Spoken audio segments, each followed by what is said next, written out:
initially I was suspected to be involved in the Pogo, di assume na nirelieve ko itong mga taong ito dahil they presume also that I was a protector of the Pogo. Comsec, ibabalik ko po itong papel sa iyo. Madam Chair, and with the indulgence of our colleagues, Senator Joel. in the name of fairness, Madam Chair, we have here with us General Karamat, and I also agree with Senator Jinggoy. Ayaw ho natin madungisan yung pangalan ng ating kapulisan. Ayaw din nating just draw conclusion right away na merong ganito, merong ganyan. And we have heard a lot of rumors, etc. Pero this time may mga affidavits, may mga na-interview po tayo na lumalabas yung pangalan ni General Karamat. And yung last hearing, lumabas din po yung pictures, etc.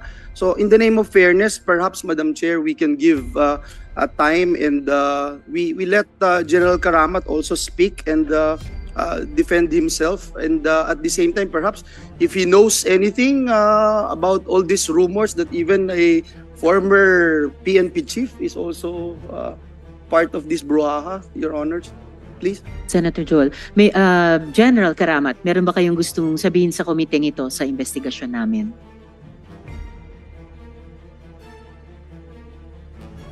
Madam Chairman and honorable members of this committee, good afternoon, sir. Sir, as for the information that there was an involvement of a former chief PNP, I haven't got any information regarding that on that matter, sir, ma'am. Your Honor, you are a police commander of PNP Northern Luzon. When the time na nagkaroon po ng raid yung PAOK dito sa Zunyuan, is that correct, sir? No, Mr. Chair, I Hindi po kayo. was in the criminal investigation and director of the CIDG, po kayo. Mr. CIDG Chair. po. Pero by that time po, may humingi ba sa inyong tulong? Or you heard about this raid, sir? Actually, when I was duly designated as the director of the CIDG, we raided Pogo in Banban, the first time that the Pogo in Banban was raided. Kayo po yung nasa Northern Luzon? No, Hindi po. CIDG Mr. pa Chair, lang. I Yeah. was the director, Mr. Chair. Yeah, so when the time came na yung PAOK TF po ang nag-raid, wala na po kayo? I was still the director of the CIDG, Mr. Chair. Yes. Were you informed about it? No, sir. Did they ask help from you? Did you give any advice to PAOK? I was din on leave. That's the reason why maybe I was not informed of the second raid in the Pogo in Banban, Mr. Kailan Chair. niyo po nalaman, sir, na ni-raid na? After I arrived, sir, from vacation, Mr. Chair. So after you arrived, when was that? A day or two after? Immediately after my vacation, Mr. Chair. So when was that search? That the same day that they raided, or? I was still on leave when they conducted the raid, Mr. Chair. Opo, nung dumating na po kayo, mga ilang araw na po yun natapos yung raid? I think Kahit estimate lang, sir. 3 to a week? 4 days 3 to after 4 the days. raid was conducted, Opo, Mr. and Chair. nagbigay ho kayo ng payo sa kanila because you said from the first raid, kasama ho kayo? Well, to be honest, Mr. Chair, I was upset why I was not informed. Okay. It was a slap on my face as the director of the CIDG, and they used my men in that raid, and they didn't bother to inform me, so I was upset. But I understand my men that they are just following orders from the chief PNP, so I helped them in their investigation. But even though, honestly, I was upset, and I confronted the chief PNP why he didn't inform me of that raid. So Who was I the chief offered PNP? General Acorda din, Mr. Chair, sir. You said you were upset. You claimed that it was a slap on your face. Pero nagbigay tulong pa rin po kayo. Is that correct? Anong tulong po yung binigay ninyo? I directed all my investigators to assist in filing the case against that in that POGO operation.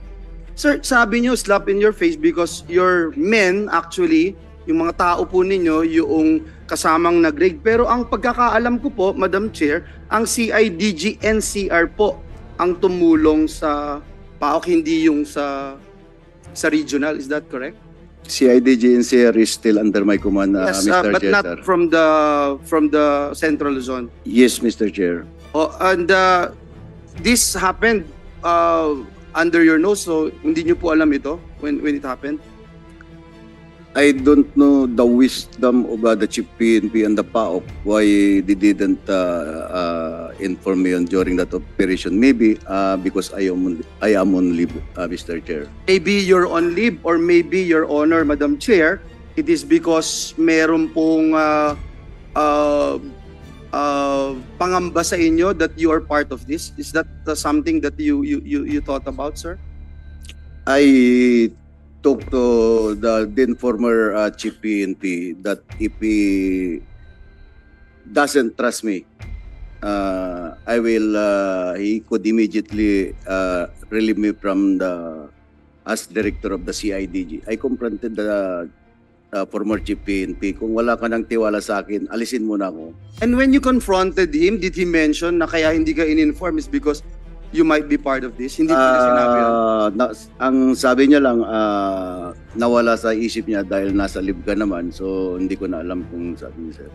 Sir, ano yung connection po ninyo? Kasi last time pinakita yung picture niyo with JP Samson. Anong connection niyo po sa kanya? Magkaibigan po kayo? Actually, JP Samson, nung unang tinanong yan sa akin sa Kongreso, hindi ko matandaan yung pangalan. But when pinakita yung picture sa screen, I remember him, and then pinakilala lang sa akin as GP Taba or GP Baliwag kasi siya po yung may-ari ng Baliwag Litson. And that was the first time I saw him, Mr. Chair. So hindi ko kayo matagal nang magkakilala? Wala kayong pinagsamahan na anumang perhaps business interest or anything, sir? No, Mr. Chair. That was the first time I saw that guy, Mr. Chair. Sir, may mga last na lang po, Madam Chair, no? May mga binanggit before na when it comes to issuing a search warrant, merong advice from PAOK, from CIDG, I don't know who it is, advise them not to apply for a search warrant to raid Zone U1, Pogo in Bamban. Are you aware of this, sir? I do not, I'm not aware of that information, sir. You will never advise anyone, specifically PAOK, not to apply for a search warrant in Zone U1, Your Honor. Just for the record. Wala pong ganyan, sir, at hindi ko po under ang PAOK. So, ang director ng CIDG have no power or no reason to Yes, dictate that's the why PAOK. my question is, Yes. there is no advice whatsoever coming from your That's correct, end. Mr. Chairman. Thank you, Madam Chair, and perhaps Salamat. we'll ask the PAOK Salamat. later on Yes. during my time. Thank you. Salamat, Senator Joel. Yes, gusto ko lang ipaalala na pagkatapos ng chair, ito po yung flow na susundan natin. So pagkatapos ko, si SP Pro Tempore, Majority Leader, Senator Sherwin, Senator Joel, and okay, wala na si Minority. Alright. General Karamat, gaano po kayo ka-close kay Mayor Kalugay? At gaano katagal na po kayo magkakilala?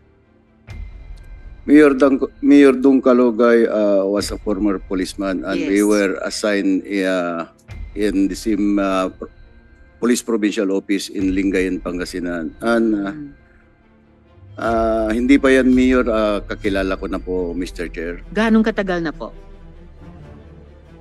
Ilang taon na? Mga 10 years, I think, or maybe more, Mr. more. Chair. So higit pa po sa isang dekada. Yes, Mr. Chair. Alright po. Mayor Kalugay,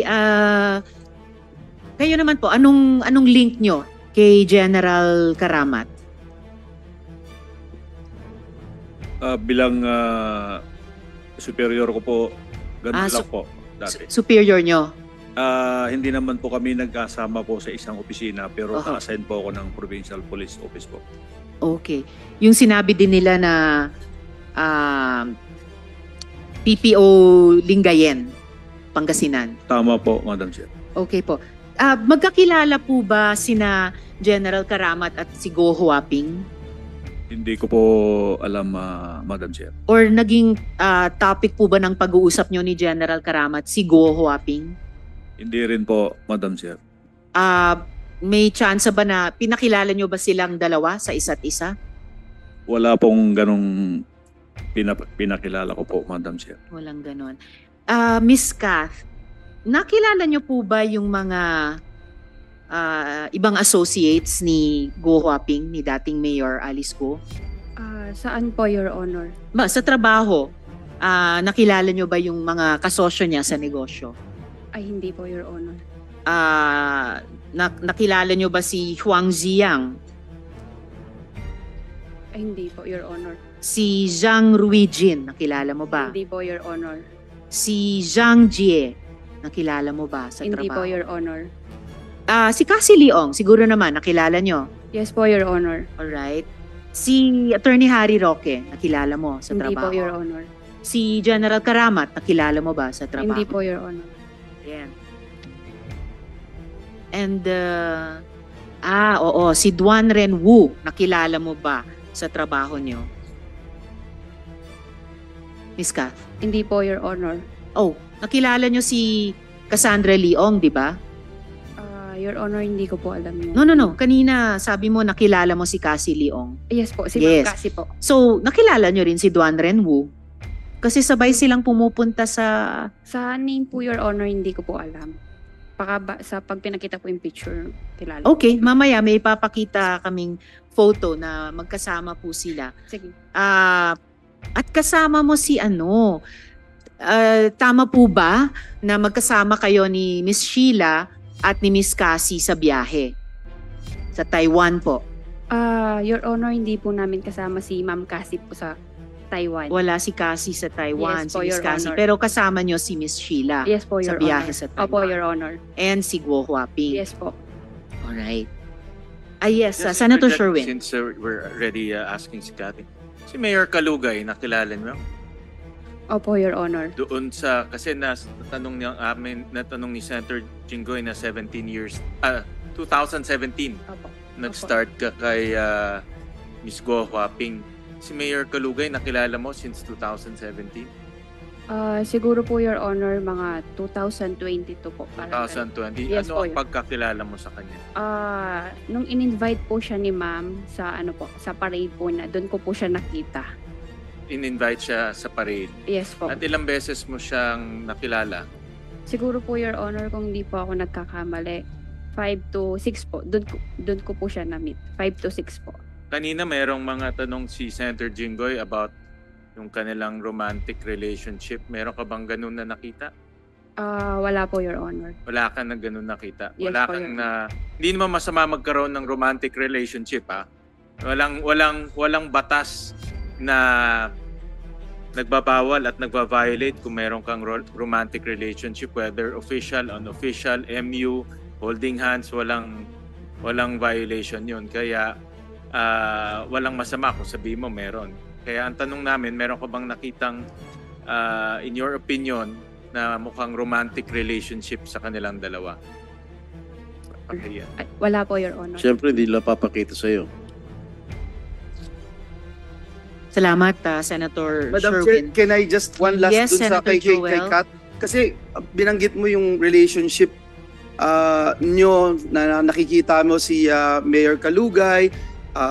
Hindi ko alam kung bakit hindi ka magtataka dun. Kami kasi first time lang namin makita yung mga pictures and all na pinakita ni Sen Jinggoy, Sen Risa, etc. Pati yung mga dokumento, etc. Nakikita sila together, etc. Kami, may nagbubuo na sa aming isip. Sa'yo, wala talagang nabuo sa isip mo na maaari na meron silang relasyon?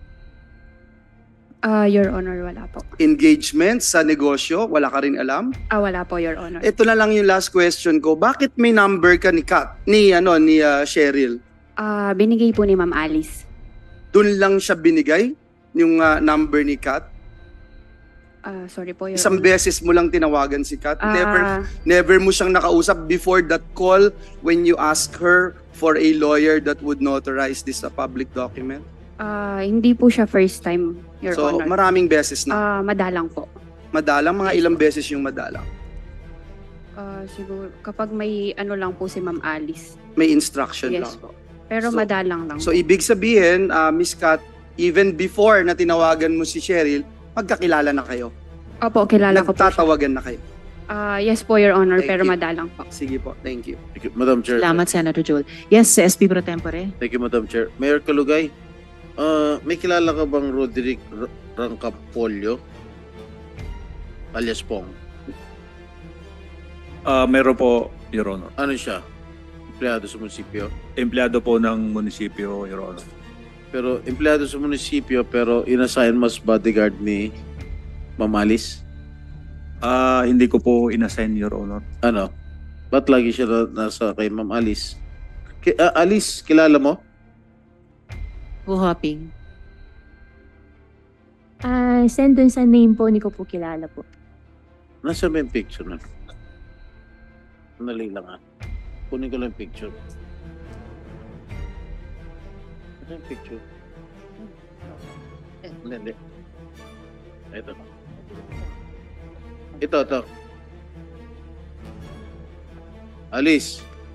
Go whopping. Ito. Ako tingnan mo. Kasi hindi ko po kilala. Hindi ba siya nagsiserve as your bodyguard? O driver? Driver Hindi pala, po. driver. Driver hindi po. Ha? Hindi Hindi po siya nakita kahit kailan. yung mukha po, yung picture po na pinakita niyo po sa akin, sa hindi ko po siya kilala. Ito. Ito si Melchor Rangel o Rangel. Hindi ko po kilala Melchor Rangel. Melchor. Melchor, wala po. Ha? Kilala mo to si Melchor, Mayor? Mayor, Hindi ko po nakita po yung picture, Your Honor. pakita page pwede. Melchor Rangel o Rangel from Pangaskasan, Sual.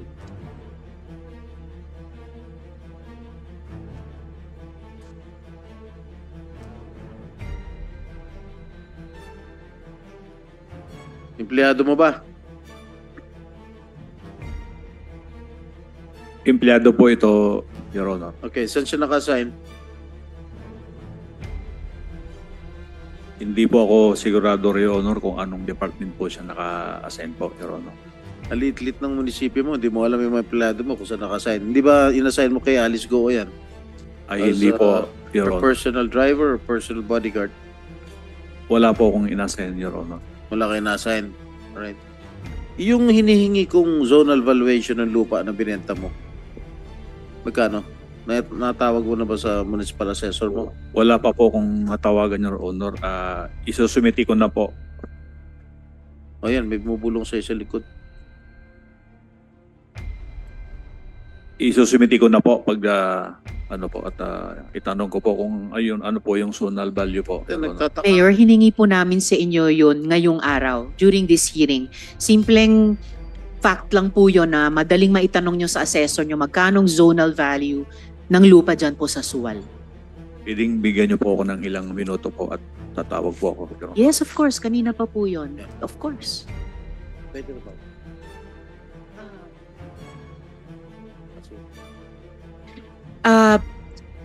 Magtanong ako kay Yusek Cruz sa PAOK. Actually, may iba pa akong mga tanong sa PAOK, pero dahil natatanong na rin namin at this point si General Karamat.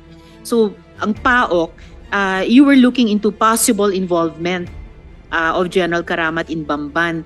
Yung investigasyon niyo po ba, tumingin din ba sa links nila kay Mayor Kalugay? Mas nag-focus kami, ma'am. Good morning. Good afternoon, ma'am. We focus more on the investigation, ma'am, and the filing of cases, those especially the money laundering cases. As to the as to the members and those who are operating this legal Pogo Hub in Banban.